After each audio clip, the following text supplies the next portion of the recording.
Marami ako natutunan sa kanya, yung pagka, hardworking. Tapos yung una niyang iniisip yung family namin bago sarili niya. Bakit ko talaga ganun ako kay Idol Julia talaga, sunod? Dahil nung start na napanood ko, magpakailanman, ang kanilang story, actually din, parang shortcut nga lang yun, diba? Pero ang pinaka main talaga doon ay doon ako napahanga kay Idol Julia dahil sa pagiging niya talaga, pagiging responsable. Doon nakikita ko sa kanya na parang may pagka-perfectionist siya, pero ang puso niya ay malambot pagdating sa pamilya. Parang perfectionist lang siya siguro dahil gusto niya maging maayos ang buhay nilang magkapatid, nilang pamilya. Tapos gusto niya maayos lahat. Tapos pero andun nakikita ko talaga kung paano siya ka-responsable at matulungin at may puso para sa kanyang pamilya. Kasi lagi niyang inuunang pamilya. Nakarelate lang kasi ako dyan guys sa kanya. Kaya parang gano'n lang siguro yung feeling ko na bakit mas naintindihan ko talaga siya ba. Kasi gano'n ako eh. So, kaya talagang hindi ako mapakali about her. Every time talaga na makikita ko yung mga video nila, mga kulitan nila, kung paano siya kakwela.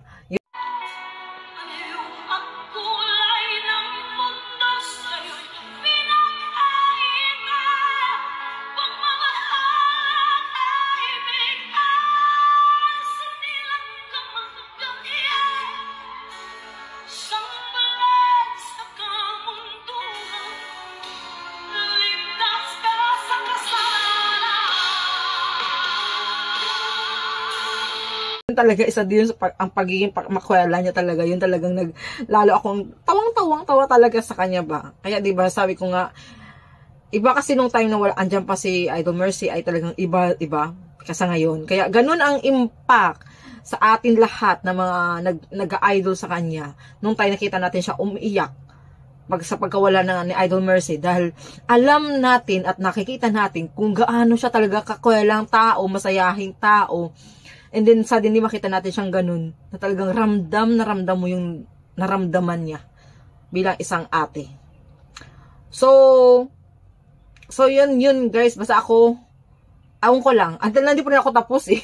Kasi every time na mag-scroll ako ng Facebook ko, makikita ko yung ages, makikita ko si Idol Mercy, makikita ko si Idol Juliet, kung paano sila magkulitan, dalawa.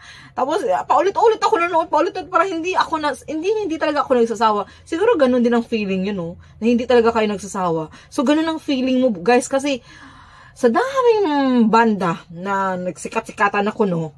Pero the best talaga yung ages eh. Iba talagang dating nila guys, pangmasa talaga.